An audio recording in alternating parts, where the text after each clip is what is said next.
Live TV, सच सबसे आगे।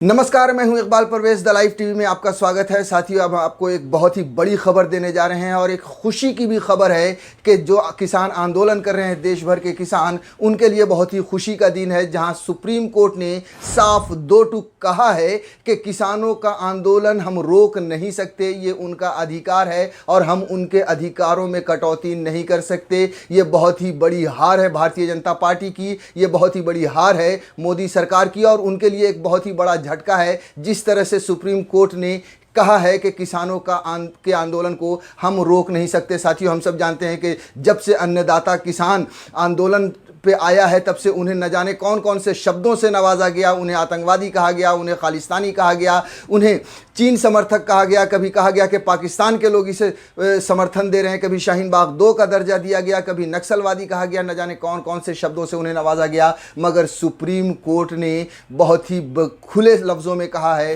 किसानों के आंदोलन को हम रोक नहीं सकते, ये उनका मौलिक अधिकार है। हम आगे आपको बताएंगे कि ये सुनने के बाद, ये खबर आने के बाद भारतीय जनता पार्टी में किस तरह खलबली मची है। लेकिन उससे पहले हम आपको पूरी खबर डिटेल में बता देते हैं जो आई है। किसान आंदोलन के खिलाफ सुप्रीम कोर्ट में दाखिल याचिकाओं पर सुनवाई के दौरान शीर्ष अदालत ने कहा कि वो किसानों के प्रदर्शन करने के अधिकार को स्वीकार करती है और वो किसानों के राइट टू प्रोटेस्ट के अधिकार में कटौती नहीं कर सकती। जी हाँ, जो उनका अधिकार है किसानों का, उसमें कोई कटौती नहीं करेगी अदालत। सुनवाई कर रहे चीफ जस्टिस एस.ए. बोबड़े ने कहा कि हमें यह देखना होगा कि किसान अपना प्रदर्शन भी करे और लोगों के अधिकारों का उल्लंघन भी ना हो। कोर्ट ने कहा कि हम किसानों की दुर्दशा और उसके कारण सहानुभूति के साथ हैं। आपको इस बदलने के तरीके को बदलना होगा और आपको इसका हल निकालना होगा। उन्होंने किसान से भी कहा है कि आप इसका हल निकालिए सरकार के साथ। कोर्ट ने, यहाँ तक कि कोर्ट ने अदालत से ये भी पूछा है कि क्या वो किसानों से बातचीत के दौरान कृषि कानून को होल्ड करने को तैयार हैं। यानी कि कहीं ना कहीं सरकार को ये इशारा दिया है कि आप इस कानून को उस वक्त तक रोकिए, थोड़े वक्त तक, जब तक इसका हल ना निकल जाए। और अटॉर्नी जनरल ने कहा कि वो सरकार के इस पर निर्देश लेंगे। आगे इस खबर में ये सीजीआई ने कहा है कि प्रदर्शन का एक गोल होता है जो बिना हिंसा के अपने लक्ष्य को पाया जा सकता है। आज़ादी के समय देश इस बात का साक्षी रहा है। सरकार और किसानों के बीच बात होनी चाहिए।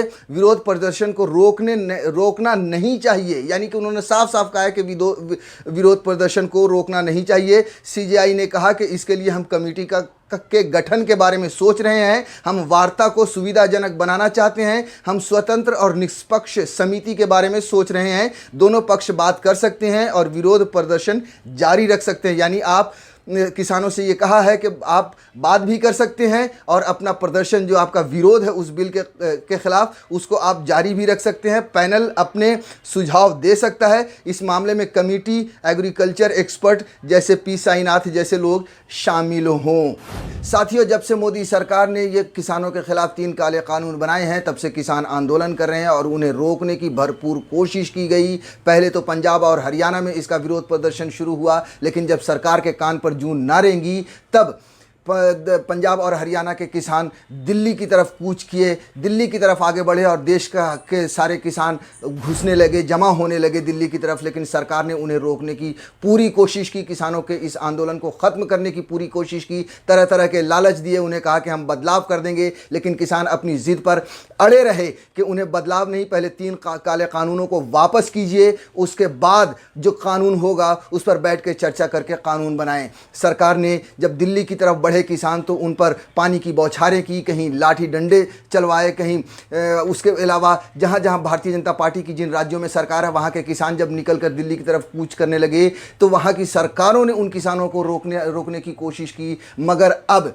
सुप्रीम कोर्ट, जब अदालत और सुप्रीम कोर्ट ने साफ कह दिया कि आप ये जो आंदोलन है इन्हें रोका नहीं जा सकता, ये उनका अधिकार है किसानों का और उनके अधिकारों में कटौती नहीं की जा सकती। जो भी हो, ये जब से जिस वक्त से ये खबर आई है, जिस वक्त से सुप्रीम कोर्ट ने ये सख्ती दिखाई है और ये कहा है कि उनके आंदोलन को रोक नहीं सकते, तब से भारतीय जनता पार्टी में खलबली मच चुकी है। पूरी तरह से वो बौखला गए हैं और वो अलग और नई रणनीतियों में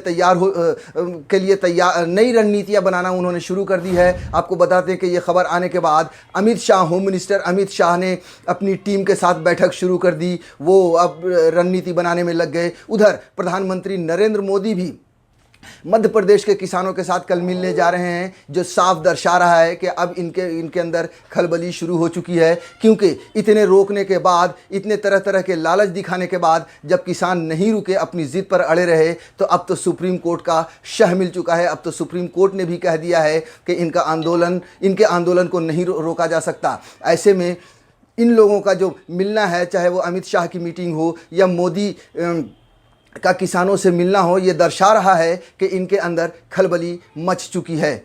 साथियों, जब से किसानों ने आंदोलन शुरू किया है, यानी दिल्ली के चारों तरफ पहुंचे हैं, तब से 10 से भी ज़्यादा किसानों की जान जा चुकी है, यानी वो शहीद हो चुके हैं इस आंदोलन के नाम पर। आज भी एक किसान ने इस विरोध के लिए, इस बिल के विरोध के लिए आत्महत्या करके अलग तरह से विरोध प्रदर्शन किया और वो शहीद हुए। भारतीय जनता पार्टी ने इस आंदोलन को रोकने के लिए तरह तरह के हथकंडे अपनाए, तरह तरह के नामों से उन्हें नवाजा, उन पर जुल्म किए, चाहे वो पानी की बौछारें हों, चाहे फिर वो लाठी डंडों से उन्हें रोकने की कोशिश हो, मगर किसानों का हौसला नहीं टूटा। अब जो सुप्रीम कोर्ट का ये जो फैसला आया है, जो सुप्रीम कोर्ट ने कहा है कि किसानों के आंदोलन को नहीं रोका जा सकता, ये उनका अधिकार है, ऐसे में इन किसानों का हौसला और बढ़ेगा और उसके बाद जो किसानों की संख्या है, जो आंदोलन है, वो और बड़ा होता हुआ नजर आएगा। लाइव टीवी, सच सबसे आगे।